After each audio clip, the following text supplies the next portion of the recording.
बोलो गुरुदेव भगवान की जय। प्यारे कृष्ण कन्हैया लाल की जय। श्री योग वासिष्ठ महारामायण उपसम प्रकरण चल रहा है और आज है 81वें सर्ग से। श्री राम जी ने पूछा, हे भगवान, बीतव मुनीश्वर का जो शरीर विंध्याचल पर्वत में फंसा था, फिर उसकी क्या अवस्था हुई? वशिष्ठ जी बोले, हे राम जी, उसके अनंतर आत्मवेत्ता बीतव मुनीश्वर एक काल में शरीर गणों को मन से विचारने लगा कि कई नष्ट हो गए। उन अनष्टों में पृथ्वी के मध्य जो स्थित था उसको देखा कि कंदरा की धूलि में वर्षा से फंस गया है और ऊपर तृणजाल जम गया है। उसको देखकर कहने लगा कि इसमें प्रवेश करूं, पर फिर विचार किया कि यह तो जड़ गूंगा और फंसा हुआ है और इसको मैं नहीं निकाल सकता। इसे सूर्यमंडल को जाऊं कि सूर्य के सारथी अरुण पंगु इसको निकालेंगे, अथवा इसके साथ मेरा क्या प्रयोजन है? यह नाश हो जावे अथवा रहे, इतना यत्न मैं किस निमित्त करूं? मैं अपने निर्गुण स्वरूप में स्थित हूँ, देह से मेरा क्या है?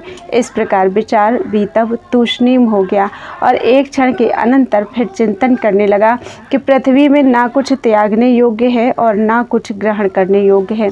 इससे देह को त्यागना और रखना समान है, तो यह शरीर किस निमित्त दबा रहे? कुछ काल और इसका प्रारब्ध वेग है, इसलिए जो आकाश में सूर्य स्थित है उसमें प्रवेश करूं, जैसे आदर्श में प्रतिबिंब प्रवेश करता है, और उस शरीर को सूर्य के सारथी से निकलवाऊं। हे राम जी, ऐसे विचार कर मुनीश्वर पुर्यष्टक रूप से आकाश मार्ग में चढ़ा और प्रणाम करके सूर्य के भीतर वायु रूप हो प्रवेश किया, जैसे शस्त्र पिंड में अग्नि प्रवेश करती है। सूर्य भगवान ने जाना कि बीतव मुनीश्वर ने प्रवेश किया है और सर्वज्ञ थे। इससे जाना कि पृथ्वी में इसका शरीर कीचड़ और तृणों से दबा हुआ है, उसके निकलवाने के निमित्त आया है। ऐसे विचार सूर्य ने अपने सारथी से कहा, हे सारथी, विंध्याचल पर्वत की कंदरा में बीतव मुनीश्वर का शरीर दबा पड़ा है, उसको तू जाकर निकाल दे। तब अरुण नामक सारथी ने, जिसका शरीर हाथी के समान था, विंध्याचल पर्वत में आकर नखों से वह शरीर निकाला। उसके नख ऐसे थे जिससे वह पहाड़ उखाड़ डाले। उन नखों से धरा कोटर में गड़े हुए उस शरीर को उसने निकाला, जैसे समुद्र के तीरे भी की तंतु को कीड़ा पाते हैं,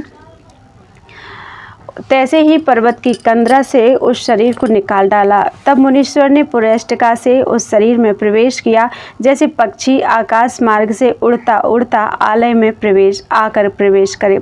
सावधान होकर अरुण को नमस्कार किया और अरुण ने भी बीतव को नमस्कार किया और अपने अपने कार्य की ओर हुए।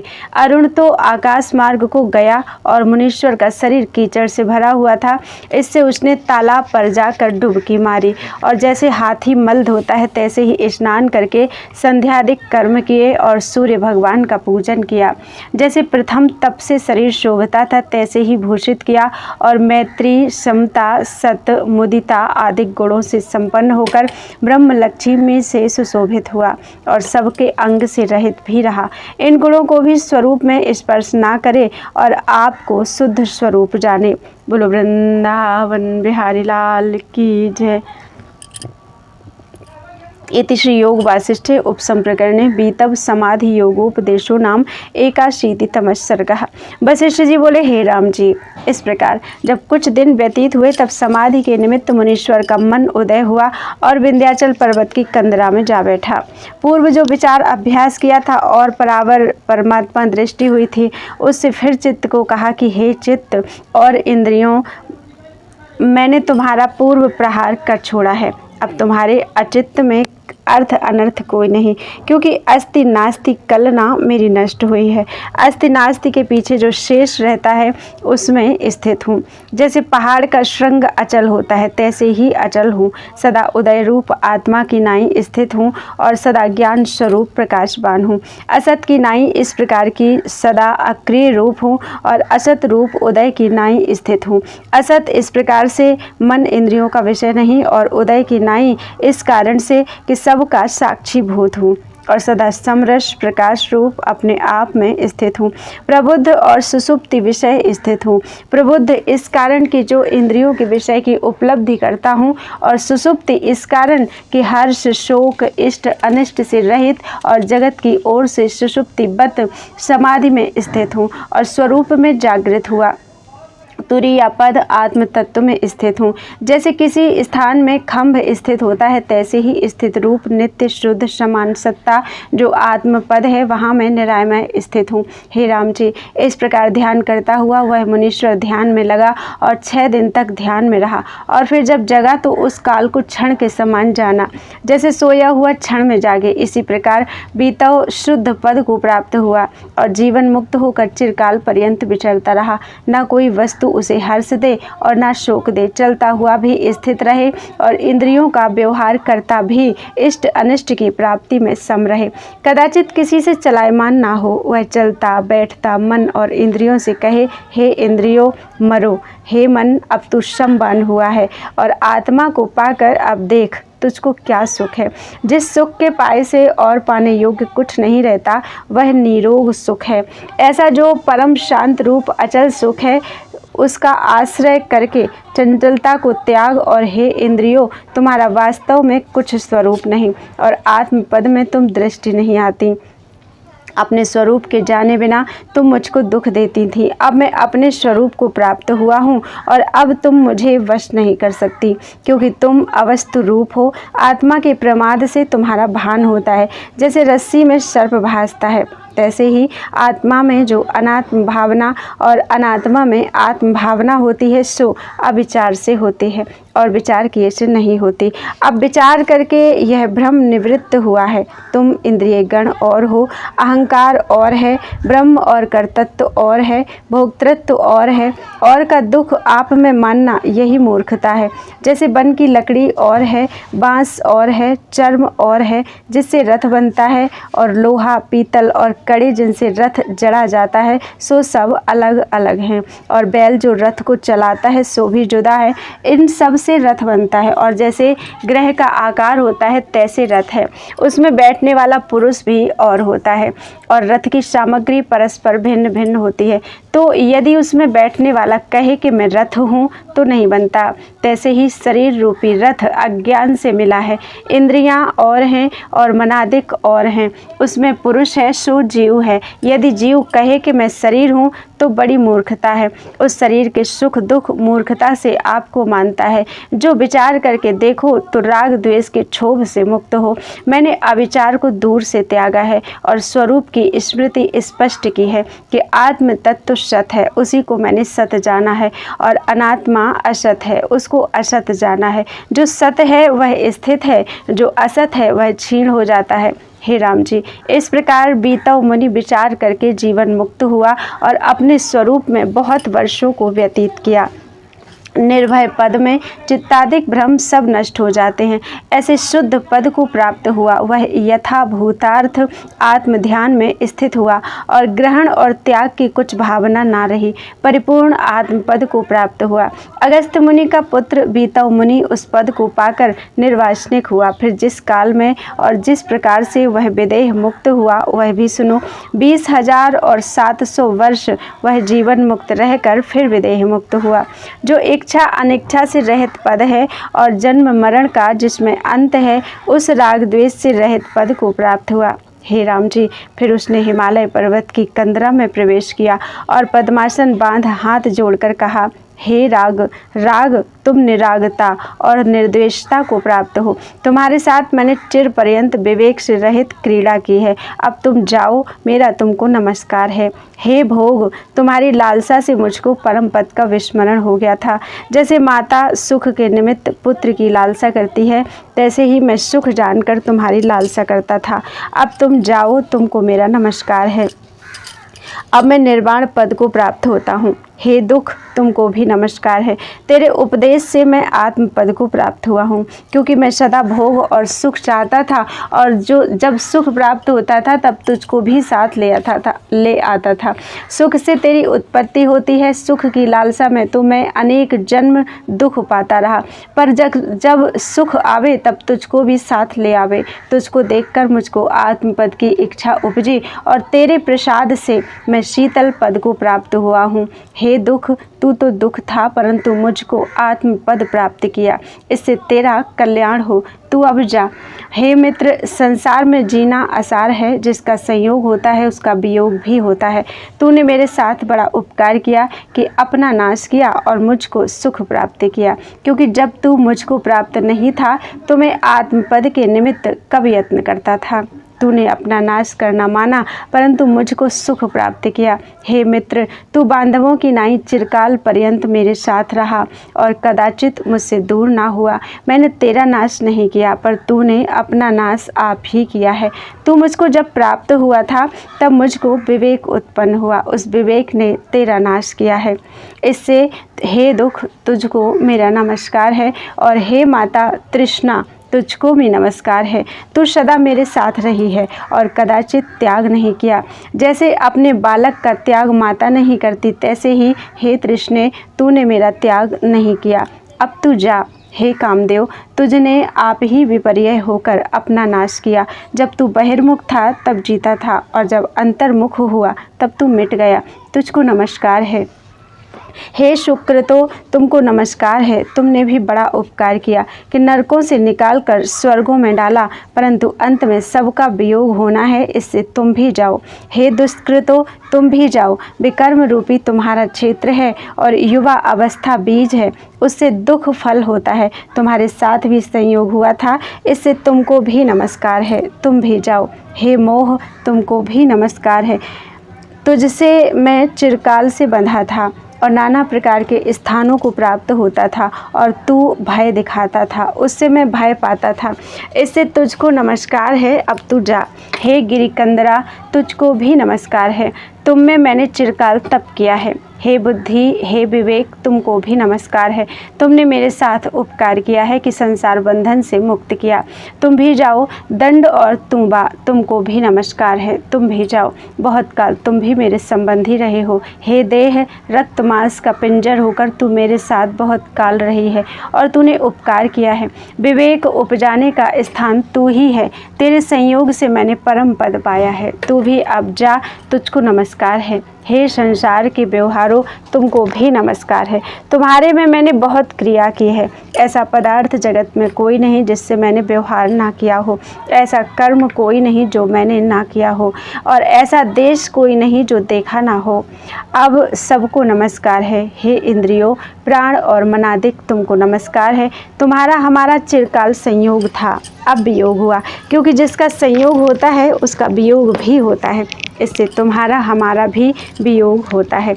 नेत्रों की ज्योति सूर्यमंडल में जा लीन होगी, घ्राणों की गंध पृथ्वी में लीन होगी, और प्राण त्वचा पवन में, श्रवण आकाश में, मन चंद्रमा में, और जिह्वा रस में लीन होगी। इसी प्रकार सब अपने अपने अंश में लीन होंगे।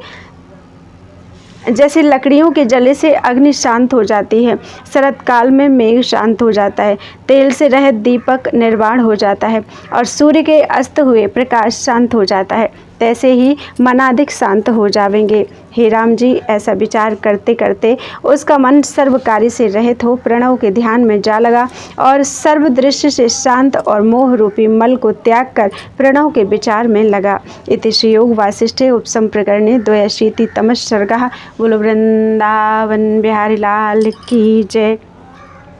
वशिष्ठ जी बोले, हे राम जी, इस प्रकार उसने शब्द ब्रह्म प्रणव का उच्चार किया और पंचम भूमिका जो चित्त की अवस्था है उसको प्राप्त हुआ।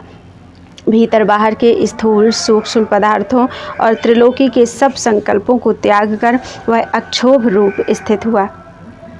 जैसे चिंतामणि अपने प्रकाश में स्थित होती है, जैसे पूर्णमासी का चंद्रमा अपने आप में स्थित होता है, जैसे मंदराचल के निकलने से क्षीर समुद्र स्थित होता है और मथने से रहित मंदराचल स्थित होता है, जैसे कुम्हार का चक्र फिरता फिरता ठहर जाता है, जैसे सूर्य के अस्त हुए जीवों का व्यवहार क्रिया ठहर जाती है, जैसे मेघ से रहित शरतकाल का आकाश निर्मल होता है और प्रकाश तन से रहित होता है, तैसे ही फुरने से रहित उसका मन शांति को प्राप्त हुआ। प्रणव का ध्यान करके फिर उस वृत्ति के अंत को प्राप्त हुआ और फिर मंत्र को भी त्याग, जैसे महापुरुष क्रोध को त्यागते हैं वैसे ही वृत्ति को त्यागा। फिर तेज का प्रकाश उदय हुआ, उसको भी निमेष में त्यागा। आगे न तेज है न तम है, उसमें अभाव वृत्ति रहती है, उसको भी निमेष में त्यागा। तब जैसे नूतन बालक की जन्म से पदार्थ ज्ञान से रहित अवस्था होती है, तैसे ही अवस्था प्राप्त हुई। तब जो सत्ता मात्र आत्म तत्व सुषुप्ति पद है उसका आश्रय किया और महाचल जो सुमेरु की नाई स्थिर अवस्था है उसको प्राप्त हुआ। फिर केवल अचेतन चिन्मात्र तुरीया निरानंद आनंद पद में, जिसमें स्वरूप से भिन्न और आनंद नहीं प्राप्त हुआ, वह असत और सत रूप है, सर्व क्रिया से अतीत है इस कारण असत है और अनुभव रूप है इस कारण सत्य रूप है। ऐसे अशब्द पद को वह प्राप्त हुआ जो परम शुद्ध पावन और सर्वभाव के भीतर प्राप्त है और सर्वभाव शब्द से रहित है, जिसको शून्यवादी शून्य, ब्रह्मवादी ब्रह्म, विज्ञानवादी विज्ञान, सांख्य मत वाले पुरुष ईश्वर, शैवा शिव, वैष्णव विष्णु, शक्ति परम शक्ति, कालवादी काल, आत्मवादी आत्मा और माध्यमिक माध्यम इत्यादि जो शास्त्रों वाले कहते हैं सो एक परब्रह्म को ही कहते हैं, जो सर्वदा सर्वकला सर्व प्रकार सर्वमय सर्वरूप है। ऐसे सर्वात्मा को वह मुनीश्वर प्राप्त हुआ। जिस आनंद समुद्र के बल से सबको आनंद होता है, ऐसे आत्म तत्व अनुभव रूप अपने आनंद को जो वह प्राप्त हुआ और वही रूप हो गया, जो अन्य और निरन्य निरंजन सर्व अशर्व अजर अमर सबके आदि सकलंक निष्कलंक हैं। ऐसे आकाश से निर्मल पद को बीतो मुनीश्वर प्राप्त हुआ। इति श्री योग वासिष्ठे उपसंप्रकरणे बीत निर्वाण योगोपदेशो नाम त्रयशीतितमः सर्गः। बोलो वृंदावन बिहारी लाल की जय। वशिष्ठ जी बोले, हे राम जी, दुख रूप संसार समुद्र के पार हो बीतो मुनीश्वर उस परम पद को प्राप्त हुआ जिस पद के प्राप्त हुए जीव फिर जन्म मरण को नहीं पाता और जिस पद में स्थित हुआ परम शांत उपशम आनंद को प्राप्त होता है। जैसे समुद्र में पड़ी हुई बूंद समुद्र हो जाती है, तैसे ही ब्रह्म समुद्र में वह ब्रह्म हो गया और शरीर जो था वह विरस होकर गिर पड़ा। जैसे शीतकाल में वृक्षों के सूखे पत्र गिर पड़ते हैं। शरीर रूपी वृक्ष में हृदय रूपी आलय था और उसमें प्राण रूपी पक्षी रहता था। सो चिदाकाश में प्राप्त हुआ। जैसे गोफन से पत्थर धावता है, तैसे ही जो प्राप्त हुआ और अपने स्वरूप में स्थित हुआ। हे राम जी, यह मैंने बीतव की कथा तुमको सुनाई है, सो अनंत विचार कर युक्त है। इस प्रकार विचार कर बीतव विश्रामवान हुआ। तुम भी उसको विचार कर सिद्धता के सार को प्राप्त हो और दृश्य की चिंतना को त्याग के सावधान हो। हे राम जी, जो कुछ मैंने तुमसे पूर्व में कहा है और अब जो कुछ कहता हूँ और जो कुछ पीछे कहूँगा उसको विचारो। मुक्ति ज्ञान से ही होती है और ज्ञान ही से सब दुख नष्ट होते हैं। ज्ञान ही से अज्ञान निवृत्ति होता है और अज्ञान ही से परम सिद्धता को प्राप्त होता है। पाने योग्य यही वस्तु है और कोई दुखों का नाश नहीं कर सकता। यह निश्चय है कि ज्ञान से सब फांसी कट जाती है और ज्ञान से ही बीतव ने मन को चूर्ण किया। हे राम जी, बीतव की संबित जगत के अतीत हो गई। जो कुछ दुख है वह मन से होता है और मन के उपशम हुए सब जगत अनुभव रूप हो जाता है। बीतव भी मनोमात्र था, मैं भी मनोमात्र हूँ, तू भी मनोमात्र है और पृथ्वी आदि जगत भी सब मनोमात्र है। मन से भिन्न कुछ नहीं। जहाँ मन होता है वहाँ जगत होता है। मन ही जगत रूप है और जगत ही मन रूप है। जो ज्ञानवान पुरुष है वह मन की दशा को त्याग के केवल चिदानंद आत्म तत्व में स्थित होता है और राग द्वेष आदि विकार उसके मिट जाते हैं। इति श्री योग वासिष्ठे उपसम प्रकरणे बीतव विश्रांति समाप्तिर्नाम चतुर्शीतितमः सर्गः। बोलो वृंदावन बिहारी लाल की जय। वशिष्ठ जी बोले, हे राम जी, बीतौ की नाई विदित वेद होकर तुम भी राग द्वेष से रहित स्थित हो। जैसे 30 सहस्र वर्ष बीतौ बीत शोक और जीवन मुक्त होकर विचरा है, तैसे ही तुम भी विचरो। और भी बोधवान राजा और मुनीश्वर हुए हैं, जैसे वे उस पद में प्राप्त हुए राज्यातिक व्यवहार में रहे हैं, तैसे ही तुम भी जीवन मुक्त होकर रहो। हे राम जी, सुख दुख कर्म आत्मा को स्पर्श नहीं करते। आत्मा सर्वज्ञ है। तुम किस निमित्त शोक करते हो? बहुत विदित वेद पृथ्वी में विचरते हो, परंतु शोक को कदाचित नहीं प्राप्त होते। जैसे तुम अब शोक नहीं करते हो, हे राम जी, तुम अब स्वस्थ उदार सम और सर्वज्ञ हो। अब तुमको फिर जन्म नहीं होगा। जीवन मुक्त पुरुष जो अपने स्वरूप में स्थित है, वह हर्ष शोक को प्राप्त नहीं होता। जैसे सिंह वानर और श्रृगाल आदि के वश नहीं होता, तैसे ही जीवन मुक्त विकारों से रहित होता है। राम जी ने पूछा, हे भगवान, इस प्रसंग में मुझको संदेह हुआ है। उसको जैसे शरत काल में मेघ नष्ट हो जाता है, तैसे ही नाश करो। हे तत्ववेत्ताओं में श्रेष्ठ, जीवन मुक्त के शरीर में शक्ति क्यों नहीं दृष्टि आती कि आकाश में उड़ता फिरे और सूक्ष्म रूप से और शरीर में प्रवेश कर जावे इत्यादि। वशिष्ठ जी बोले, हे राम जी, आकाश गमनादिक जो सिद्धि है सो तपादिक कर्मों की शक्ति है। जो कुछ जगत विचित्र दिखाई देना और फिर गुप्त हो जाना इत्यादि है, वे वस्तु द्रव्य क्रिया के स्वभाव हैं, आत्मज्ञान के नहीं।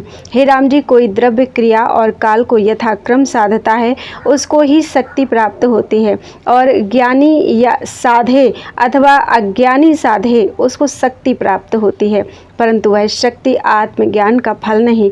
आत्मज्ञानी को आत्मज्ञान की ही सिद्धता होती है, वह आत्मा से ही तृप्त होता है और सिद्धि जो अविद्या रूप है उनकी ओर नहीं धावता। जो कुछ जगत है वह उसने अविद्या रूप जाना है, इससे वह पदार्थों में नहीं डूबता। जो अज्ञानी है वह सिद्धता के निमित्त इन पदार्थों को साधता है, और जो ज्ञानवान है वह इन पदार्थों के वास्ते यत्न नहीं करता।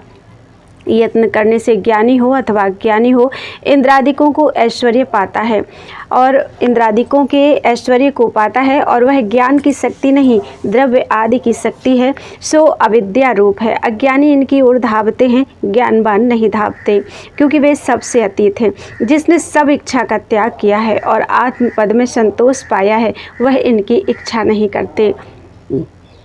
इनकी इच्छा भोगों अथवा बड़ाई के निमित्त होती है, अथवा मान और जीने की सिद्धि के निमित्त होती है। अज्ञानी को भोगों की सिद्धता की और मान की इच्छा नहीं होती, क्योंकि ये सब अनात्म धर्म है, और वह नित्य तृप्त परम शांत रूप वीत राग निर्वासनिक पुरुष है, और आकाश की नाई सदा अपने आप में स्थित है।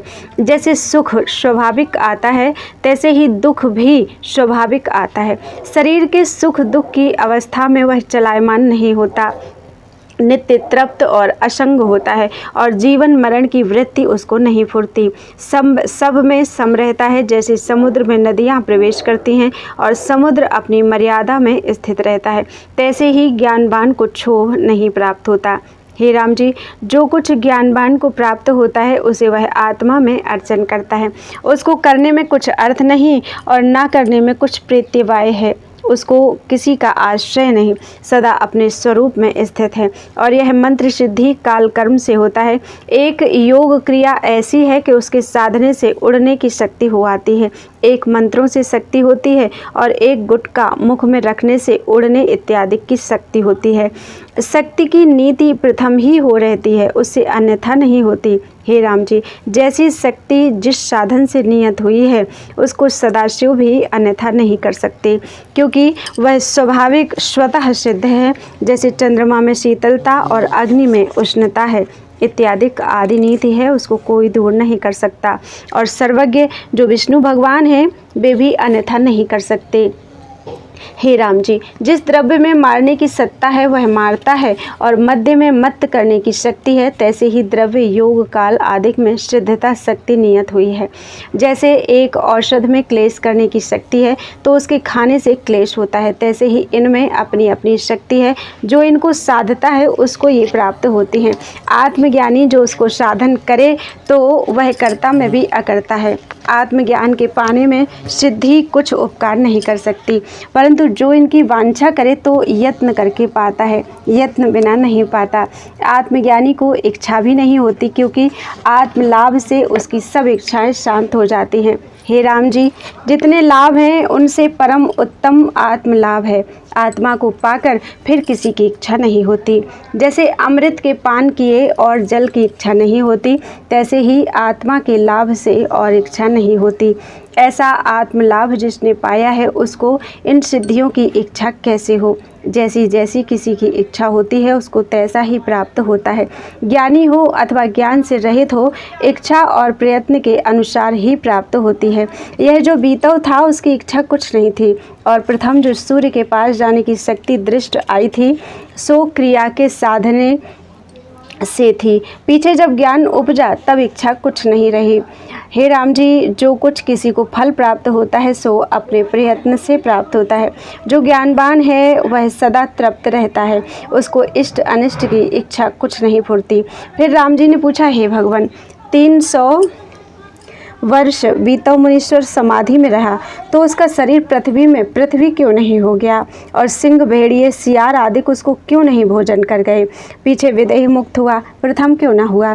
पृथ्वी में दबे हुए शरीर को निकालने के निमित्त बड़ा यत्न क्यों किया। इन संशयों का निवारण करो। वशिष्ठ जी बोले, हे राम जी, संबित वासना के साथ बंधी हुई सुख दुख को भोगती है और मलिन भाव से घिरी हुई है।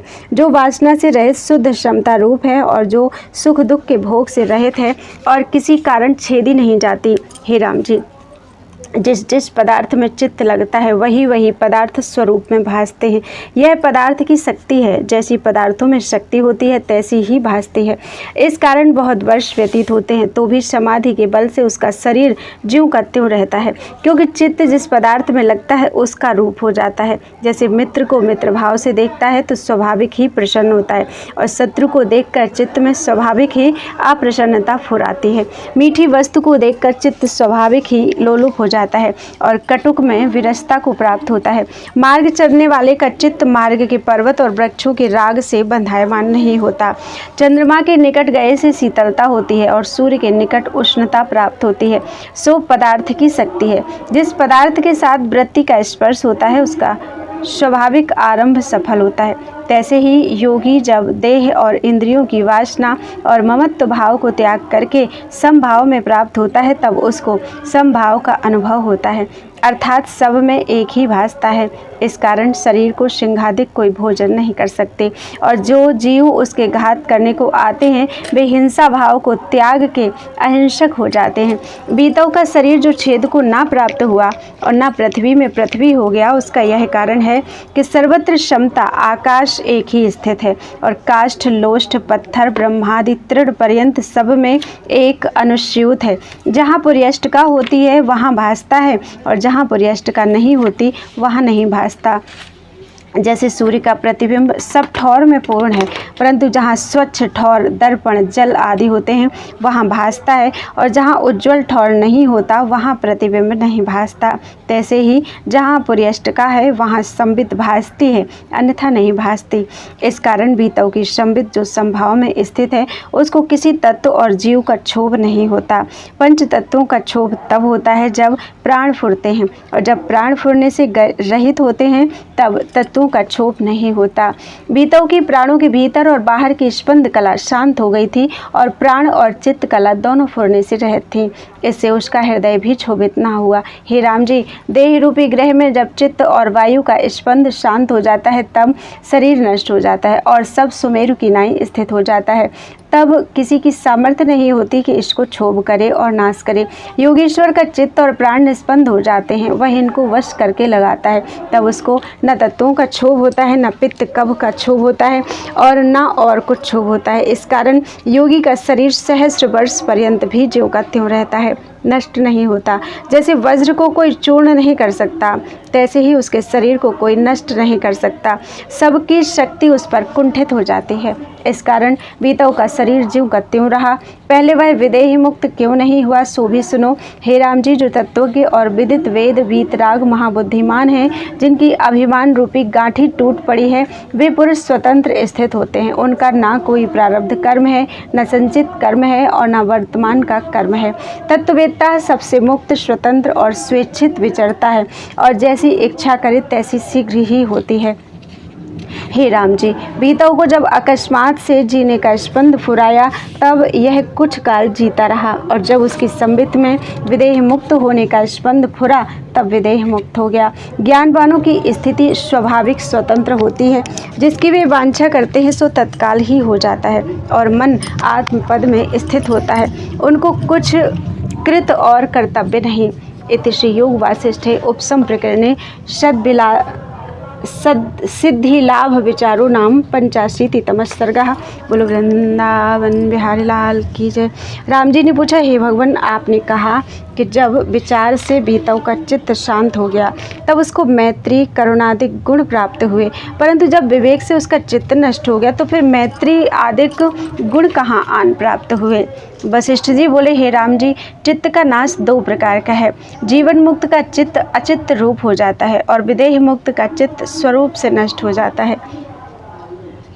जैसे भुना दाना होता है, तैसे ही जीवन मुक्त का चित्त देखने में चित्त रूप है, सार्थक नहीं, और जैसे दाना नष्ट हो जावे तैसे ही विदेह मुक्त का चित्त देखने मात्र भी नहीं रहता। हे राम जी, चित्त की सत्यता ही दुखों का कारण है और चित्त की असत्यता ही सुखों का कारण है। जिस चित्त में विषयों की वासना फुरती है सो चित्त जन्मों का देने वाला है और दुखों का कारण है। गुणों के संग से अहम मम भाव रहता है और चित्त की सत्यता से जीव कहलाता है। हे राम जी, जब तक चित्त विद्यमान है तब तक अनंत दुख होता है और दुख रूपी वृक्ष का बीज चित्त ही है। जब चित्त नष्ट होता है तब कल्याण होता है। राम जी ने पूछा, हे ब्राह्मण, मन किसका नाम है, कैसे नष्ट होता है और कैसे अस्त होता है, सो कहिए। वशिष्ठ जी ने कहा, हे प्रश्नकर्ताओं में श्रेष्ठ, चित्त सत्ता का लक्षण मैंने तुमसे कहा है, अब चित्त मृतक का लक्षण सुनो। जिसको सुख और दुख की दशा स्वरूप से चला नहीं सकती, जैसे सुमेरु को पवन चला नहीं सकता, तैसे ही जिसके चित्त को दुख चला नहीं सकता तिसका चित्त मृतक जानो। अर्थात जो चित्त सतपद को प्राप्त हुआ है उस चित्त से मिथ्या चिंता नष्ट हो जाती है। जैसे भुने दाने में अंकुर नष्ट हो जाता है तैसे ही उसका चित्त नष्ट हो जाता है। जिसको आत्मा से भिन्न कुछ नहीं फुरता वह चित्त मृतक हुआ है। हे राम जी, जिसके चित्त को अहम इच्छा द्वेषादिक विचार तुच्छ ना कर सके उसका चित्त मृतक जानो। और जिसको इंद्रियों के विषय इष्ट अनिष्ट ना कर सके और राग द्वेष और ग्रहण त्याग की द्वैत भावना ना उपजे, जीव का त्यों रहे, उसी पुरुष का चित्त मृतक जानो। जिसका चित्त नष्ट हुआ है उसे जीवन मुक्त जानो। जिसको संसार के इष्ट पदार्थों में राग होता है वह ग्रहण की इच्छा करता है और अनिष्ट की प्राप्ति में द्वेष करके त्यागने की इच्छा करता है। अहम मम भाव संयुक्त देह में जो अभिमान है इससे आपको सुखी दुखी मानता है। यदि वासना संयुक्त है सो चित्त जीता है। यह चित्त सत्यता है। जब चित्त संसार से विरक्त हो और सत्संग और सत्शास्त्रों का श्रवण और मनन और स्वरूप का अभ्यास करे तब चित्त अचित्त हो जाता है और परमानंद की प्राप्ति होती है और तभी जीवन मुक्त होकर विचरता है। जिस प्रकार मैत्री आदि गुण जीवन मुक्त में होते हैं सो भी सुनो। हे राम जी, चित्त में जो संसार की सत्यता रूपी मैल है यही चित्त भाव है। वह जब आत्मज्ञान से नष्ट हो जाता है तब मैत्री आदि गुण आन प्राप्त होते हैं। जैसे सूर्य के उदय हुए तब नष्ट हो जाता है और प्रकाश उदय होता है। जैसे भुने दाने का अंकुर जल जाता है तैसे ही ज्ञान से चित्त का चित्तत्व भाव नष्ट हो जाता है और मैत्री आदि गुण उदय होते हैं। तब देखने मात्र चित्त दिखता है। ब्रह्मवेत्ता अज्ञानी की नाई यत्न करता भासता है, परंतु अज्ञानी का चित्त जन्म का कारण है, ज्ञानी का चित्त जन्म का कारण नहीं। जैसे कच्चा दाना उगता है भुना नहीं उगता, तैसे ही अज्ञानी जन्मता है, ज्ञानी नहीं जन्मता।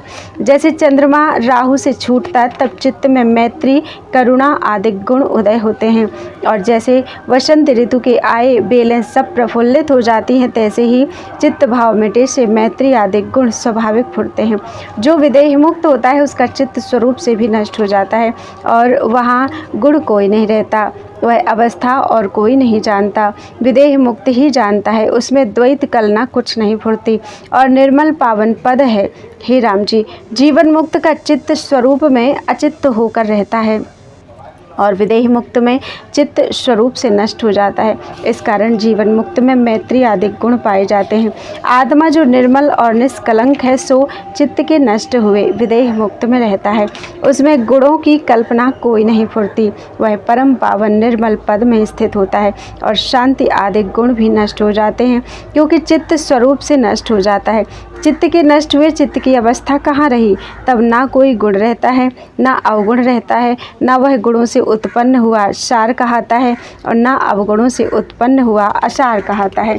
ना लोलुप है, ना लक्ष्मी है, ना अलक्ष्मी है, ना उदय है, ना अस्त है, ना हर्ष है, ना शोक है, ना तेज है, ना तम है, ना दिन है, ना रात्रि है, ना संध्या है, ना दिशा है, ना आकाश है, ना अर्थ है, ना अनर्थ है, ना वासना है, ना अवासना है, ना अंजन है, ना निरंजन है, ना सत्य है, ना असत्य है, ना चंद्रमा है, ना तारे हैं और ना सूर्य है। ऐसा जो सर्व कलना से रहित शरत काल के आकाश की नाई निर्मल और बुद्धि से परे पद है, उसमें और की गम नहीं। जैसे आकाश के स्थान को पवन जानता है, तैसे ही उसकी अवस्था को वही जाने। वहाँ स्थित हुए सब दुख शांत हो जाते हैं और ब्रह्मानंद में लीन हो जाता है। ज्ञानवान आकाश की नाई निर्मल पद को प्राप्त होता है, जिसके पाए से और पाना कुछ नहीं रहता। इति श्री योग वासिष्ठे उपसम प्रकरणे ज्ञाना विचारो नाम षडशीतितमः सर्गः। बोल वृंदावन बिहारी लाल की जय। राम जी ने पूछा, हे भगवान, परमाकाश के कोश में एक पहाड़ है, उस पर जगत रूपी एक वृक्ष है, तारे उसके फूल हैं, मेघ पत्र हैं, सूर्य चंद्रमा स्कंध हैं और देवता दैत्य मनुष्य आदि सब जीव उस पर पखेरु हैं। सातों समुद्र उस पहाड़ पर बावलियाँ हैं और अनंत नदियाँ उसमें प्रवेश करती हैं। 14 प्रकार के भूत जात उसमें उत्पन्न होते हैं और सुख दुख रूपी फलों से पूर्ण है और मोह रूपी जल से वह सींचा जाता है, सो दृढ़ होकर स्थित हुआ है। उसका बीज कौन है? बोध की वृद्धि के निमित्त यह ज्ञान रूपी सार मुझसे संक्षेप से कहिए।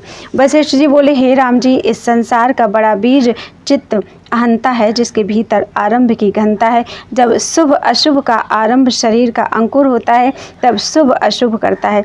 इससे संसार का बीज चित्त ही है और शरीर का बीज भी चित्त ही है। राजस, सात्विक और तामस वृत्ति उसकी टहनियाँ हैं, वही जन्म मरण का भंडार है और सुख दुख रूपी रत्नों का डिब्बा है। ऐसा जो चित्त है वह इस शरीर का कारण है। हे राम जी, जो कुछ जगत जाल दृष्टि आता है वह सब असत रूप है। चित्त के फुरने से नाना प्रकार के आडंबर भासते हैं। जैसे गंधर्व नगर नाना प्रकार के आरंभ सहित भ्रम से भासता है और संकल्पपुर भासता है, सो असत है। तैसे ही यह जगत असत है। जैसे मृत्तिका में घटभाव होता है, तैसे चित्त में जगत का सद्भाव होता है। चित्त रूपी अंकुर के वृत्ति रूपी 2 टास होते हैं, एक प्राणों का फुरना और दूसरा दृढ़ भावना। जब प्राण स्पंद होता है और हृदय मात्र में जो 101 नाड़ी हैं उनकी और संवेदन रूप चित्त उदय होता है, तब प्राण स्पंद फुरता है। जब प्राण फुरता है तब शुद्ध सात्विक चित्त उपजता है और उसमें जगत भासता है। जैसे आकाश में नीलता भासती है, तैसे ही प्राणों में नीलता भासती है। जब प्राण स्पंद होता है तब चित्त संबित उछलती है, जैसे हाथ से ताड़ना किया गेंद उछलता है। जैसे प्राणास्पद में सर्वगत संबित उपलब्ध रूप होती है और वहाँ प्रतिबिंब रूप होकर सात्विक भाव में स्थित होती है और महासूक्ष्म से सूक्ष्म है। जैसे वायु में गंध रहती है, वही संबित रूप को त्याग कर जब बहिर्मुख धावती है, तब उससे नाना प्रकार की जगत भासते हैं और नाना प्रकार की वासना उठती है और उनसे अनेक दुखों को प्राप्त होता है। इससे हे राम जी, संबित को अंतर्मुख रोकना ही कल्याण का कारण है। जब संबित स्वरूप में स्थित होती है तब क्षोभ मिट जाता है और जब शुद्ध संबित में अहम उल्लेख फुरता है तब वेदन रूप होती है, सो ही चित्त है। चित्त से अनेक दुख होते हैं और चित्त का अनर्थ का चित्त का अनर्थ का होना कारण है। जब चित्त ना उपजे तब शांति हो जाती है, और चित्त तब निवृत्त होता है जब प्राण स्पंद रोकिए अथवा वासना नष्ट हो। ध्यान और प्राणायाम से योगीश्वर प्राणों को रोकता है, तब चित्त स्थित हो जाता है। यह योग से अनुभव करता है। ज्ञान से जो अनुभव होता है सो भी सुनो। हे राम जी, चित्त वासना से उत्पन्न होता है और वासना विचार से रहित फुरती है। जैसे बालकों को जन्म से ही स्तनों से दूध पीने की वृत्ति फुरती है, तैसे ही अकस्मात भावना की दृढ़ता से वासना फुराती है। हे राम जी, जिसमें पुरुष की तीव्र भावना होती है वही रूप पुरुष का होता है। स्वरूप के प्रमाद से जो भाषित होता है उसमें दृढ़ प्रतीति हो जाती है, तब उसकी भावना करता है, और जगत की वासना से मोह प्राप्त होता है। स्वतः सिद्ध जो अनुभव रूप आत्मा है उसको जान नहीं सकता। वासना की प्रबलता से स्वरूप का त्याग करता है और भ्रांति रूप जगत को सत्य देखता है। जैसे मध्य से मत्त को पदार्थ और के और भासते हैं, तैसे ही मूर्खों को वासना के बल से जगत के पदार्थ सत्य भासते हैं। हे राम जी, असम्यक ज्ञान से जीव दुखी होता है, शांति को नहीं प्राप्त होता और मन की चिंता से जलता है। मन किसका नाम है सो सुनो। जो सम्यक ज्ञान से अनात्मा में आत्म भावना हो और वस्तु आत्मा में अवस्तु अनात्म भावना हो, उसका नाम मन है। वह मन ऐसे उत्पन्न होता है कि प्रथम चेतना संबित में पदार्थों की चिंतना होती है, फिर तीव्र पदार्थों की दृढ़ भावना होती है, तब वही चेतन संबित चित्त रूप हो जाती है। उस चित्त में फिर जन्म मरणादिक विकार उपजते हैं और फिर किसी का ग्रहण और किसी का त्याग करता है। जब ग्रहण और त्याग का संकल्प हृदय से निवृत्त हो तब चित्त भी मृतक हो जावे। जब वासना नष्ट हो जाती है तब मन आत्मपद को प्राप्त होता है। मन का अमन होना ही परम उपशम का कारण है। हे राम जी, जो कुछ जगत के पदार्थ हैं उनकी अभावना कीजिए और सब अवस्तुभूत जगत का त्याग कीजिए, तब हृदय आकाश में चित्त शांत होगा। हे राम जी, चित्त का स्वरूप इतना है, जब पदार्थों से रस उठ जावे तब चित्त फिर नहीं उपजता। जब तक पदार्थों का रस फुरता है तब तक स्थल रहता है। और असम्यक ज्ञान से अनात्मा में जो आत्म भावना है, ज्यों ज्यों यह दृढ़ होती है त्यों त्यों चित्त रूपी वृक्ष अनर्थ के निमित्त बढ़ता जाता है, और ज्यों ज्यों अनात्मा से आत्मबुद्धि निवृत्त हो जाती है, अर्थात अवस्तु में वस्तु बुद्धि नहीं होती, त्यों त्यों चित्त रूपी वृक्ष क्षीण होता जाता है। सो कल्याण के निमित्त है। जब चित्त यथार्थ देखता है तब चित्त अचित्त हो जाता है, सब आशा निवृत्त हो जाती है और परम शांति और शीतलता हृदय में स्थित होती है। तब पदार्थों को ग्रहण भी करता है, परंतु हृदय से राग संयुक्त वासना निवृत्त होती है, तो उससे चित्त शांति को प्राप्त होता है। हे राम जी, जीवन मुक्त में भी चेष्टा दृष्टि आती है, परंतु जन्म का कारण नहीं होती, क्योंकि मन में मन का सद्भाव नहीं होता। जैसे नटुआ अभिमान से रहित अनेक प्रकार के स्वांग धरता है, तैसे ही वह अभिमान से रहित चेष्टा करता है। और जैसे कुम्हार का चक्र भ्रमता भ्रमता तोड़ना से रहित हुआ शनैः शनैः स्थिर हो जाता है, तैसे ही ज्ञानवान का चित्त चेष्टा करता दृष्ट भी आता है, परंतु जन्म का कारण नहीं होता और प्रारब्ध भोग समाप्त होता है, तब स्वाभाविक ठहर जाता है। जैसे भुना बीज नहीं उगता, तैसे ही राग से रहित ज्ञानी की चेष्टा जन्म का कारण नहीं होती। देखने मात्र ज्ञानी और अज्ञानी की चेष्टा तुल्य होती है। जैसे भुना और कच्चा बीज एक समान भासता है, परंतु कच्चा उगता है और भुना नहीं उगता, तैसे ही ज्ञानी की चेष्टा जन्म का कारण नहीं होती, क्योंकि उसका चित्त शांत हो जाता है। हे राम जी, जिसकी चेष्टा अभिमान से रहित है वह जीवन मुक्त कहलाता है। उसका चित्त केवल चिन्मात्र को प्राप्त हुआ है और वह जब शरीर को त्यागता है तब अचित्त रूप चिदाकाश होता है। हे राम जी, चित्त के दो बीज हैं, एक प्राणों का फुरना और दूसरा वासना का फुरना। जब दोनों में एक का अभाव हो जाता है तब दोनों नष्ट हो जाते हैं। ये परस्पर कारण रूप हैं। जैसे ताल से मेघ जलपान करके फिर वर्षा से ताल को पुष्ट करता है, सो परस्पर कारण रूप है, तैसे ही प्राणस्पंद और वासना परस्पर कारण रूप है। जैसे बीज से अंकुर होते हैं और अंकुर से बीज होते हैं, तैसे ही प्राणस्पंद से वासना होती है और वासना से प्राणस्पंद होता है। ये दोनों चित्त के कारण हैं। जैसे फूल बिना सुगंध नहीं और सुगंध बिना फूल नहीं होता, तैसे ही वासना बिना प्राण नहीं होते और प्राण बिना वासना नहीं होती। हे राम जी, जब वासना फुरती है तब संबित में क्षोभ होता है और वह प्राणों को जगाती है, तब उससे जगत उपजता है। जब हृदय में प्राण स्पंद के धर्म होते हैं तब संबित क्षोभवान होता है और चित्त रूपी बालक उपजता है। इस प्रकार वासना और प्राण दोनों चित्त के कारण हैं। जब दोनों में एक का नाश हो जावे तब दोनों नाश हो जावे और चित्त का भी नाश हो जावे। हे राम जी, चित्त रूपी एक वृक्ष है, सुख दुख रूपी उसके स्कंध हैं, चिंता रूपी फल है, कार्य रूपी पत्र है, वृत्ति रूपी बेल से वेष्टित हुआ है और राग द्वेष रूपी 2 बगुले उस पर आन बैठे हैं।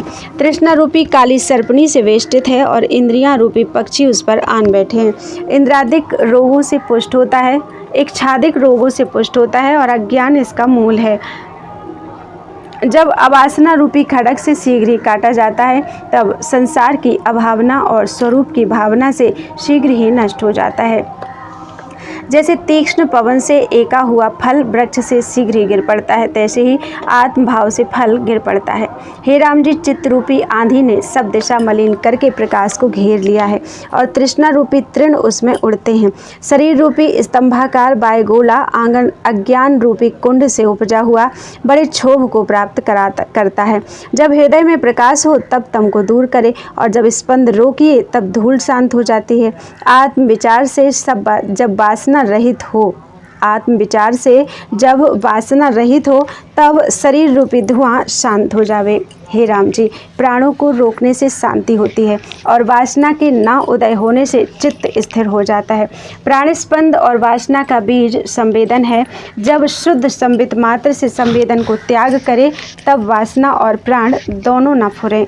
जैसे वृक्ष का बीज और मूल काट डालिए तो फिर नहीं उगता, तैसे ही इनका मूल संवेदन है। जब संवेदन का अभाव हो तब दोनों नहीं बनते। संवेदन का बीज आत्मसत्ता है। संबित सत्ता से संवेदन प्रकट होता है, उससे भिन्न नहीं। जैसे तिलों में तेल के सिवा और कुछ नहीं होता, तैसे ही संबित सत्ता के सिवा हृदय में और कुछ नहीं पाया जाता। वही संकल्प द्वारा संवेदन को देखता है। जैसे स्वप्न में मनुष्य अपनी मृत्यु देखता है और देशांतर को प्राप्त होता है, तैसे ही आत्मसत्ता संवेदन रूप होती है। अर्थात चिन्ह मात्र संबित में संवेदन का उत्थान होता है कि अहम अस्मि, तब संवेदन जगत जाल दिखाती है। अपना ही संवेदन उठकर आपको भ्रम दिलाता है। जैसे बालक को अपने संकल्प से उपजा बैताल सत्य भासता है और जैसे स्थाणु में पुरुष भासता है, तैसे ही संबित में संवेदन भासता है। हे राम जी, असम्यक ज्ञान से संवेदन रूप हो जाता है तो उसमें आत्मबुद्धि होती है और सम्यक ज्ञान से लीन हो जाता है। जैसे रस्सी में असम्यक ज्ञान से सर्प भासता है, तैसे ही आत्मा में संवेदन भासता है। तीनों जगत ब्रह्म संबित रूप हैं। संवेदन भी कुछ भिन्न नहीं। जिनको यह निश्चय दृढ़ होता है उनको बुद्धिश्वर सम्यक ज्ञानी कहते हैं।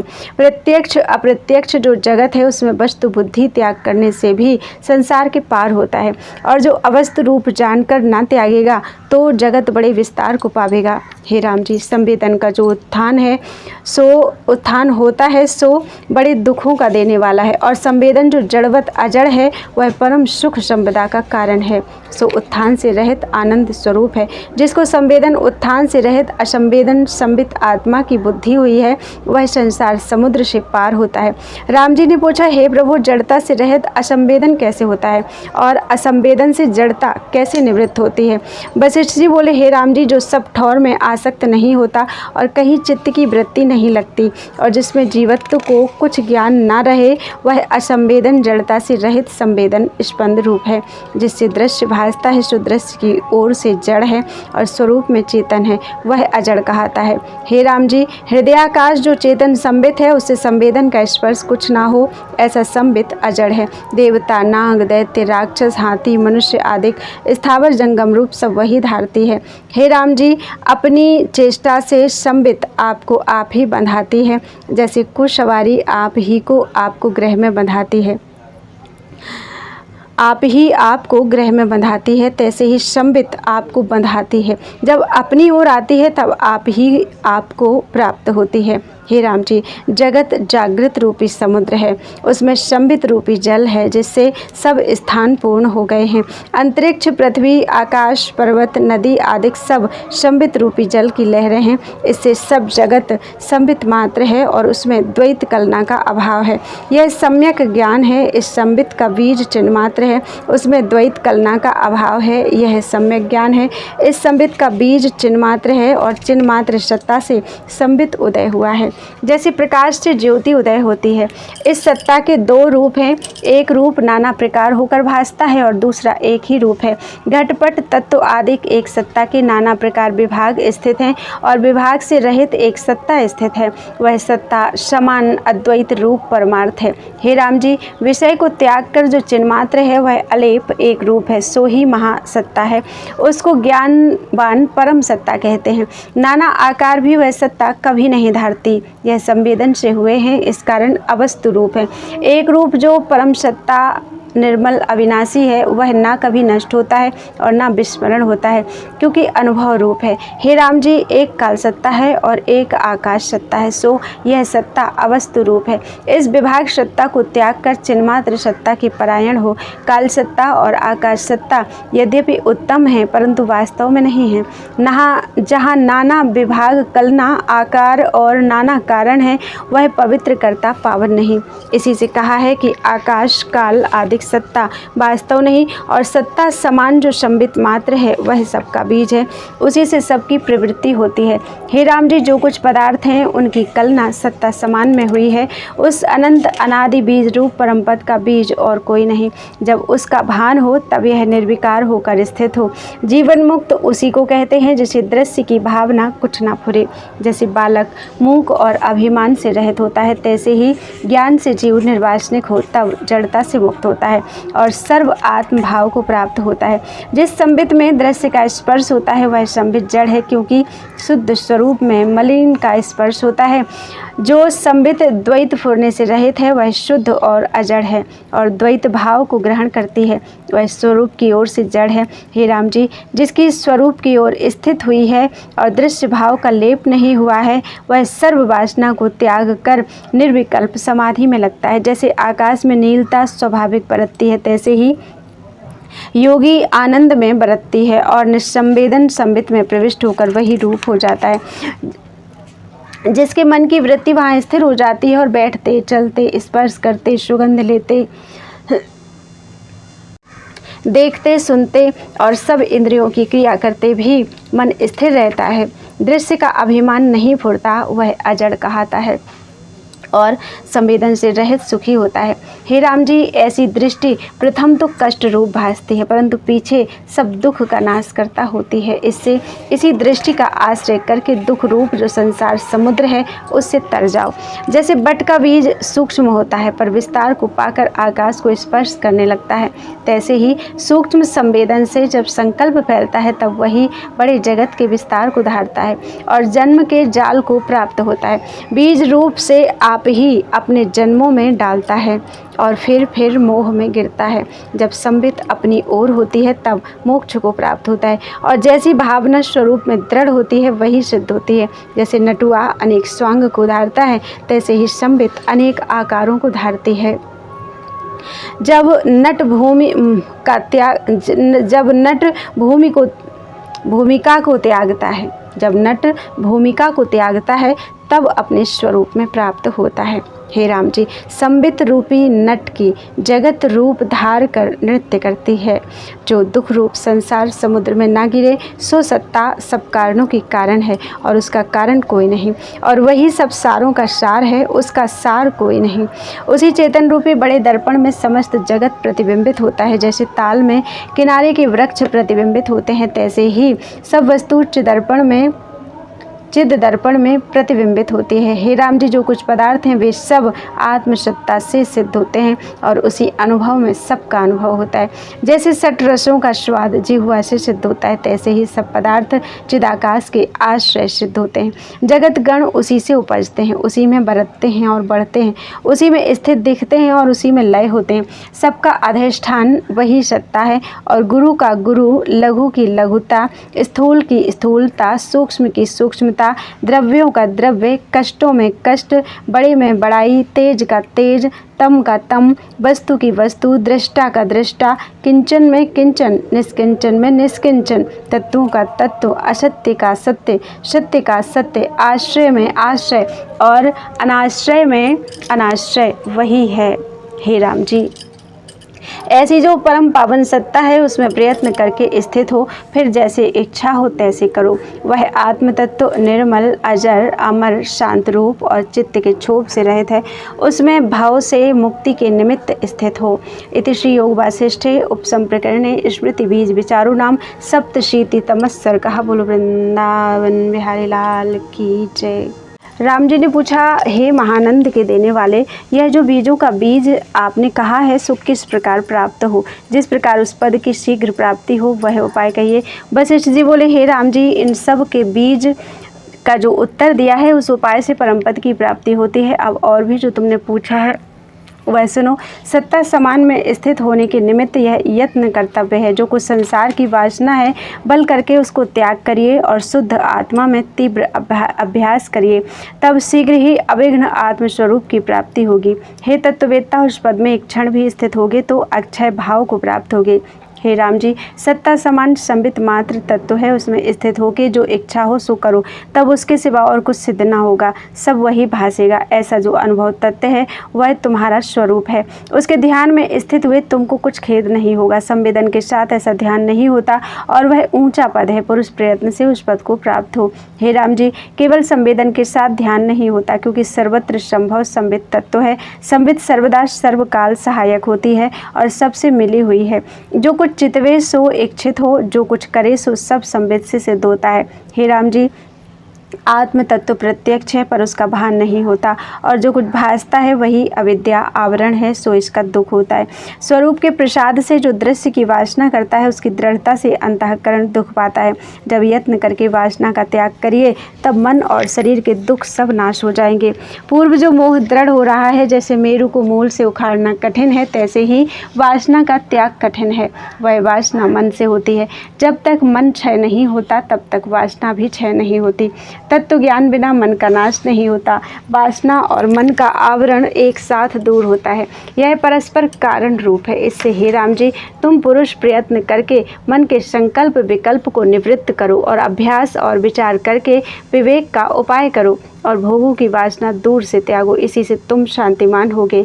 इन तीनों के सम अभ्यास से तत्वज्ञान, मनोनाश और वासनाक्षय का बारंबार अभ्यास करो।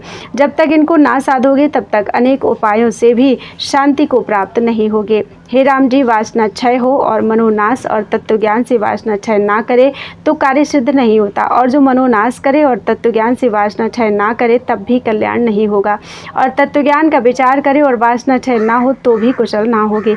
जब इन तीनों का सम अभ्यास हो तब फल की प्राप्ति हो।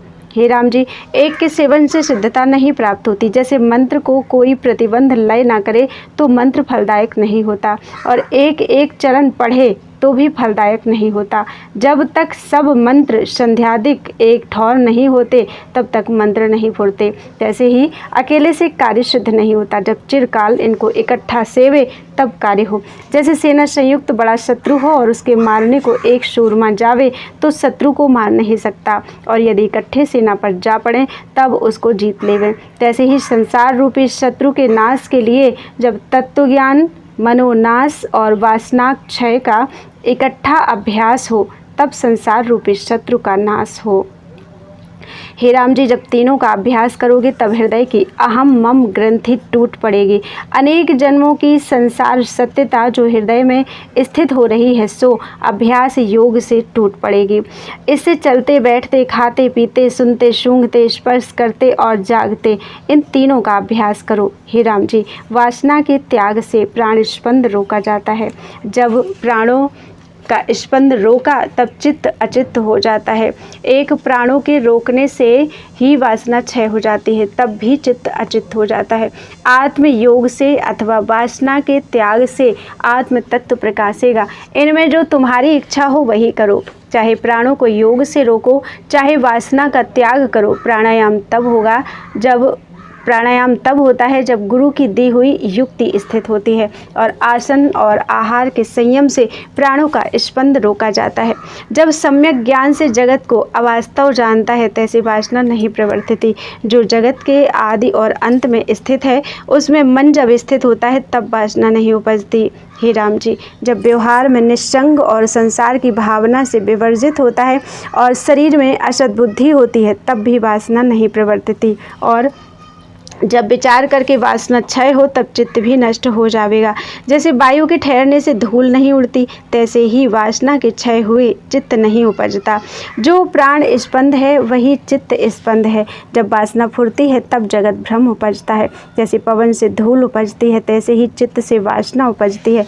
जब प्राण स्पंद ठहरता है तब चित्त भी ठहर जाता है। इसे यत्न करके प्राण स्पंद अपना अथवा वासना के जीतने का अभ्यास करो, तब शांतिमान होगे। और जो यह उपाय ना करो और दूसरे यत्न से चित्त वश करने का उपाय करोगे तो बहुत काल में आत्मपद को पाओगे। हे राम जी, इस युक्ति के बिना मन को जीतने का कोई और उपाय नहीं है। जैसे मतवाले हाथी को अंकुश के बिना वश करने का उपाय और कोई नहीं है, तैसे ही मन भी युक्ति बिना वश नहीं होता। वही युक्ति यह है कि संतों की संगति और सतशास्त्रों का विचार करना। इस उपाय से तत्वज्ञान, वासनाक्षय और प्राणों का स्पंद रोकना होता है।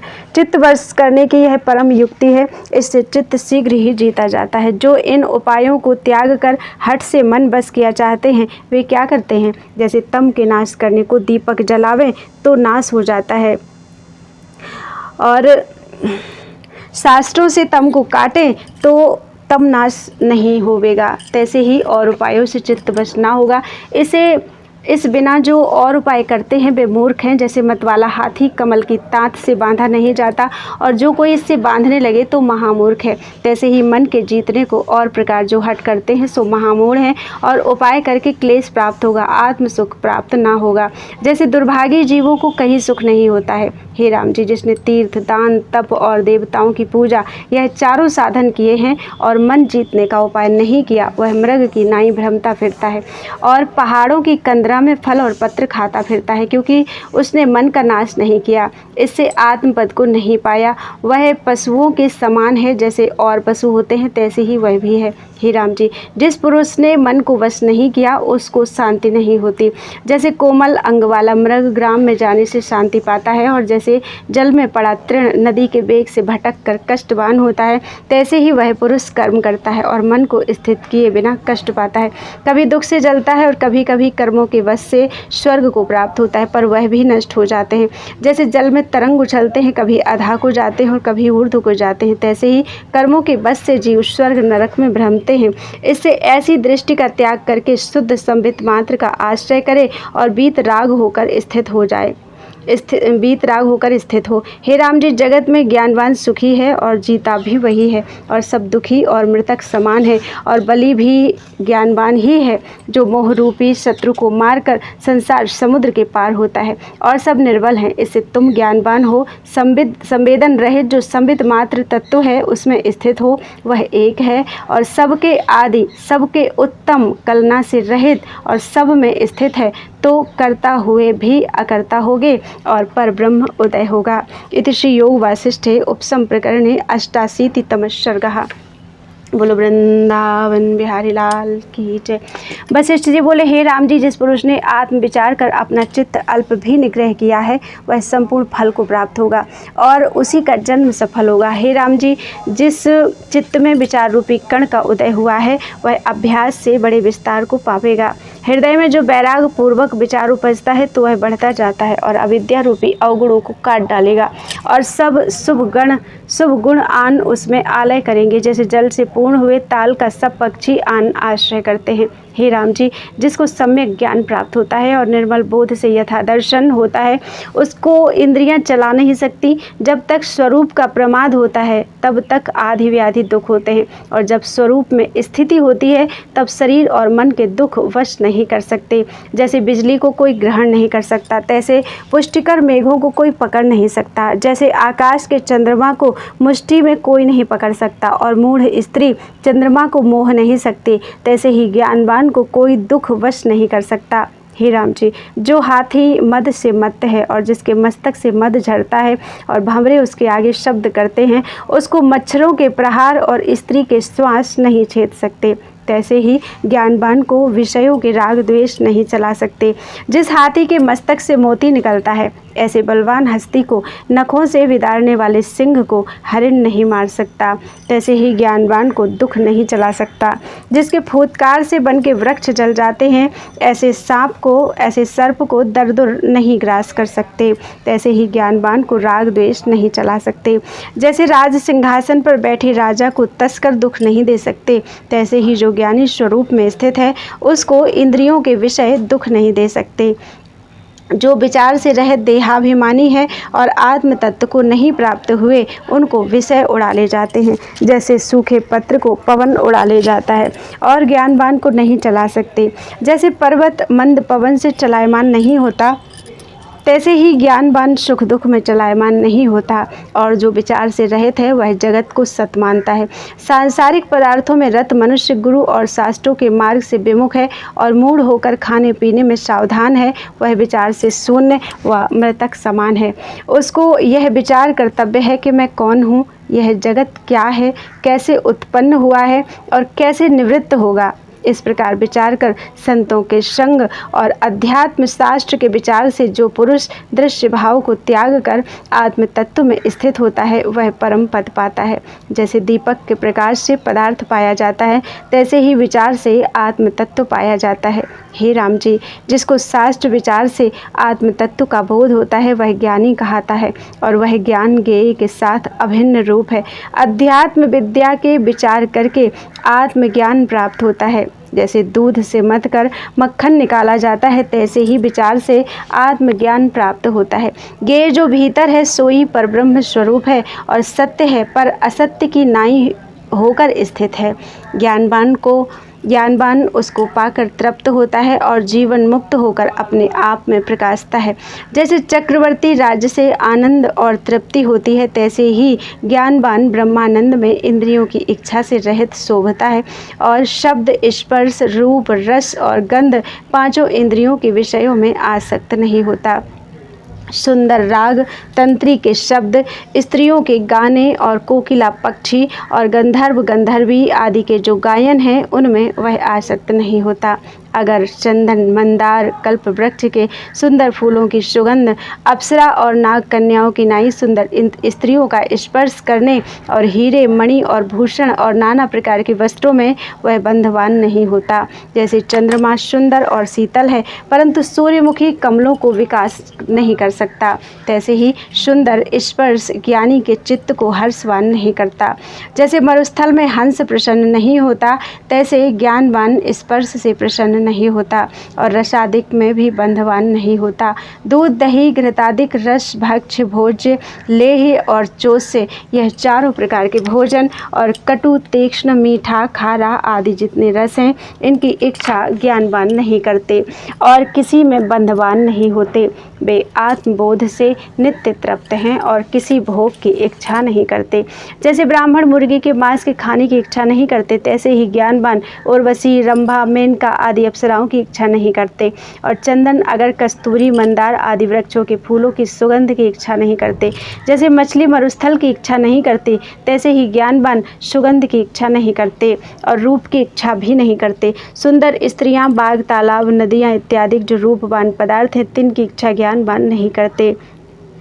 जैसे चंद्रमा बादलों की इच्छा नहीं करते, तैसे ही ज्ञानवान रूप की इच्छा नहीं करते। और की क्या बात है, इंद्र, यम, विष्णु, रुद्र, ब्रह्मा, समुद्र, कैलाश, मंद्राचल, रत्न, मणि और कंचन, ये जो बड़े बड़े पदार्थ हैं, उनकी भी वे इच्छा नहीं करते। जैसे राजा नीच पदार्थों की इच्छा नहीं करता, तैसे ही ज्ञानवान पदार्थों की इच्छा नहीं करते। समुद्र और सिंह के गरजने और बिजली के कड़कने का जो भयानक शब्द है, उसको भी सुनकर वह भयवान नहीं होते। जैसे सूरमा धनुष का शब्द सुनकर भयवान नहीं होता। ज्ञानवान मतवाले हाथी, बैताल, पिशाच और इंद्र के वज्र के शब्द सुनते और देखते हुए भी कंपायमान नहीं होते और सत स्वरूप की स्थिति से कभी चलायमान नहीं होते। शरीर को जो आरे से काटिए, कण कण करिए और बाणों से बेधिए तो भी कंपायमान नहीं होते। उनको राग द्वेष भी किसी में नहीं होता। यदि शरीर पर एक ओर जलता अंगारा रखिए और एक ओर फूलों की माला रखिए तो भी वह हर्ष शोकवान नहीं होता। एक ओर खड्ग धारावत तीक्ष्ण स्थान हो और एक ओर पुष्प सैया हो तो उसको दोनों तुल्य हैं। एक ओर शीतल स्थान हो और एक ओर गर्म शिला हो तो दोनों उसको तुल्य हैं। एक ओर मारने वाला विष हो और दूसरी ओर जियाने वाला अमृत हो तो उसको दोनों तुल्य हैं। हे राम जी, चाहे संपदा प्राप्त हो, चाहे आपदा हो, चाहे मृत्यु हो, चाहे उत्साह हो, इनमें व्यवहार करता भी वह दृष्टि आता है, परंतु हृदय से हर्ष और शोक नहीं। उसका मन ज्ञान संयुक्त है और सदा सम रहता है। हे राम जी, लोहे के कुल्हाड़े से उसका मांस तोड़िए, नरक में डालिए और ऊपर शस्त्रों की वर्षा हो तो भी ज्ञानवान भय न पावेगा और उद्वेगवान और न व्याकुल होगा, न दीन होगा। ज्ञानवान इनमें सदा समदृष्टि होकर पहाड़ की नाई धैर्यवान स्थित रहता है। हे राम जी, ज्ञानवान राग द्वेष से रहित है और देह अभिमान से मुक्त हुआ है। उसका शरीर अग्नि में पड़े व खाई में गिरे अथवा स्वर्ग में हो, उसको दोनों तुल्य हैं और वह हर्ष शोक से रहित है। हे राम जी, जिसके स्वरूप में दृढ़ स्थिति हुई है वह चलायमान नहीं होता। जैसे मेरु स्थित है, उसको पवित्र पदार्थ हो अथवा अपवित्र पदार्थ हो, पथ्य हो व कुपथ्य हो, दिन हो विष हो अथवा अमृत हो, मीठा खट्टा सलोना कड़ुआ दूध दही घृत रस रक्त मांस मध्य अस्थि तृण आदि जो भक्ष्य भोज्य लेह योग्य भोजन है वह सम है। न इष्ट में वह रागवान होता है और न अनिष्ट में द्वेषवान होता है। यदि एक पुरुष प्राणों के निकालने को सम्मुख जावे और दूसरा प्राणों की रक्षा निमित्त जावे तो दोनों को वह आत्मस्वरूप शांत मन और मधुर रूप देखता है और राग द्वेष से रहित है। रमणीय अरमणीय पदार्थों को वह सम देखता है क्योंकि उसने संसार की आस्था त्याग दी है। बोध स्वरूप में वह निश्चित है।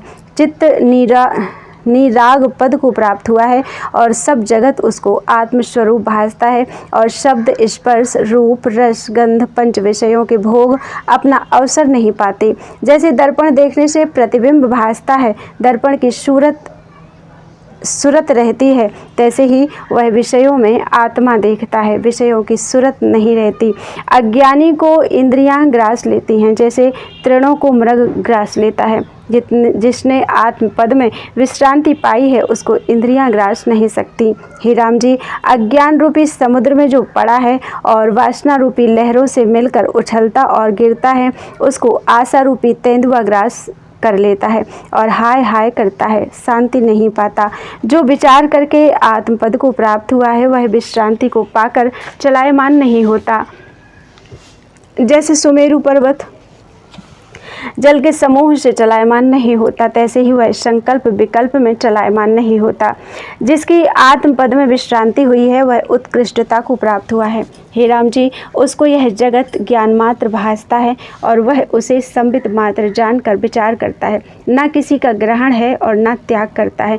इससे भ्रांति को त्याग कर संबित मात्र ही तेरा स्वरूप है। किसका त्याग करता है और किसका ग्रहण करता है? जो आदि में भी ना हो, अंत में भी ना रहे और मध्य में भासे, उसे ब्रह्म मात्र जानिए। इस प्रकार जानकर भाव अभाव की बुद्धि को त्याग कर और निस्संवेदन रूप होकर संसार समुद्र से तर जाओ और मन बुद्धि और इंद्रियों से कर्म करो, चाहे ना करो, निस्संग होगे तब तुमको लेप ना होगा। हे राम जी, जिसका मन अभिमान से रहित हुआ है वह कर्म करता भी लिपायमान नहीं होता। जैसे मन और ठहर गया होता है तो विद्यमान शब्द अथवा रूप पदार्थों को प्रस्तुत होते हुए भी नहीं जानता, तैसे ही जिसका मन आत्म पद में स्थित हुआ है उसको सुख दुख कर्म नहीं लगता। जो पुरुष अभिमान से रहित है वह कर्मों में सुख दुख भोगता दृष्टि आता है, परंतु वह उसको स्पर्श नहीं करते। देखो, यह बालक भी जानते हैं कि मन और ठहर जाता है तो सुनता भी नहीं सुनता, तैसे ही वह पुरुष करता भी नहीं करता। हे राम जी, जिसका मन असंग हुआ है वह देखता है परंतु देखता, सुनता है परंतु नहीं सुनता, स्पर्श करता है परंतु नहीं करता, सूंघता और रस लेता है परंतु नहीं लेता। इत्यादि। जो कुछ चेष्टा है सो करता भी वह अकर्ता है और उसका चित्त आत्मपद में लीन हुआ है। जैसे कोई पुरुष देशांतर को जाता है तो वह उस देश में व्यवहार कर्म करता है परंतु उसका चित्त गृह में रहता है, तैसे ही ज्ञानवान का चित्त आत्मपद में रहता है। यह बात मूर्ख भी जानता है। जैसा वेग मन में तीव्र होता है उसकी सिद्धि होती है और वही भासता है और नहीं भासता। हे राम जी, सब अनर्थों का कारण संग है। संसार के संग से ही जन्म मरण के बंधन को प्राप्त होता है। इससे सब अनर्थों और संसार का कारण संग है, सब इच्छाओं का कारण संग है और सब आपदाओं का कारण संग है। संग के त्याग से मोक्ष रूप और अजन्मा होता है। इससे संग को त्याग कर और जीवन मुक्त होकर विचरो। राम जी ने पूछा, हे भगवान, आप सर्व संशय रूपी कुहरे के नाश करता शरत काल के पवन हैं, संग किसको कहते हैं? यह संक्षेप से मुझसे कहिए। वशिष्ठ जी बोले, हे राम जी, भाव अभाव जो पदार्थ है वह हर्ष और शोक के देने वाले हैं। जिस मलिन वासना से यह प्राप्त होते हैं वही वासना संग कहता है।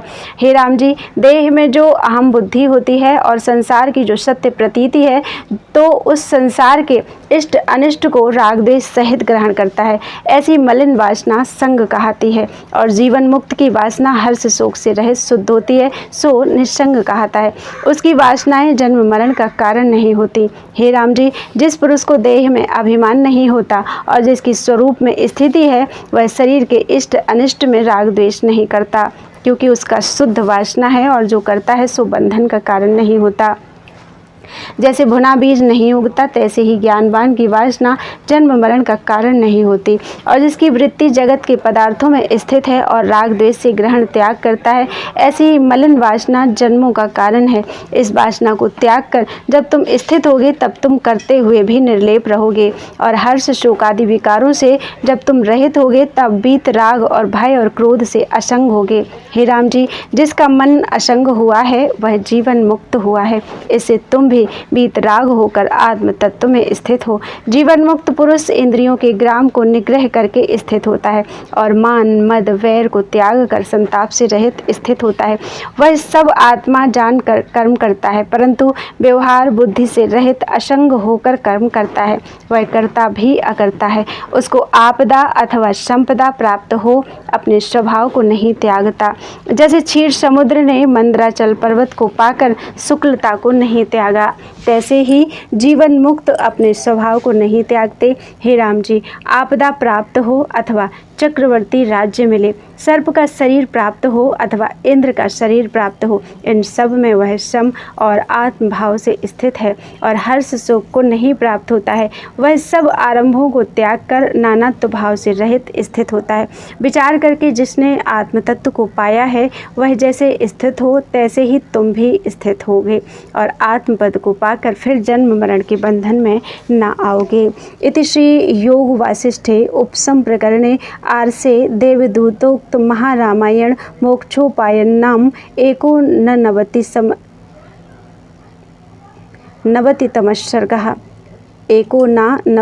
सर्गः। बोलो वृंदावन बिहारी लाल की जय। इति श्री योग वासिष्ठे उपशम प्रकरणे पंचमं समाप्तम। बोलो वृंदावन बिहारी लाल की जय। योग वासिष्ठ महारामायण पूरी हो चुकी है। इसमें 5 प्रकरण थे, वैराग्य प्रकरण, मुमुक्षु प्रकरण, उत्पत्ति प्रकरण और स्थिति प्रकरण और उपशम प्रकरण। 5 प्रकरण थे, पूरे हो चुके। बोलो वृंदावन बिहारी लाल की जय। गुरुदेव भगवान की जय। श्री वशिष्ठ जी महाराज की जय। श्री राम जी महाराज की जय। श्री वाल्मीकि जी महाराज की जय। सब संतन की जय, सब भक्तन की जय। जय जय श्री राधे श्याम। तदीयं वस्तु गोविंदं तुभ्यमेव समर्पये, तेन त्वदङ्घ्रि कमले रतिं मे यच्छ शाश्वतीम्। आरती की जय श्री रघुवर की, सतचित आनंद शिव सुंदर की। दशरथ तनय कौशल्यानंदन, सुरमुनि रक्षक दैत्य निकंदन, अनुगत भक्त भक्त उर चंदन, मर्यादा पुरुषोत्तम बर की, आरती की जय श्री रघुवर की। निर्गुण सगुण अरूप रूप निधि, सकल लोक वंदित विभिन्न विधि, हरन शोक भय दायक नवनिधि, माया रहित देव नर बर की, आरती की जय श्री रघुवर की। जानकी पति सुर अधिपति जगपति, अखिल लोक पालक त्रिलोक गति, विश्ववंद्य अवन्य अमित गति, एकमात्र गति सचराचर की, आरती की जय श्री रघुवर की। शरणागत वत्सल व्रतधारी, भक्त कल्प तरुवर असुरारी, नाम लेत जग पावनकारी, बानर सखा दीन दुख हर की, आरती की जय श्री रघुवर की। सतचित आनंद शिव सुंदर की, आरती की जय श्री रघुवर की। बोलो सियावर रामचंद्र की जय, हनुमान जी सरकार की जय, चारों भैयान की जय, चारों देवियों की जय, अपने माता पिता की जय, गुरुदेव भगवान की जय, सब संत भक्त परिकर की जय। जय जय श्री सीताराम, जय जय श्री राधे, हर हर महादेव। तुर्यं वस्तु गोविंदम तुभ्यमेव समर्पये। जय हो प्रभु।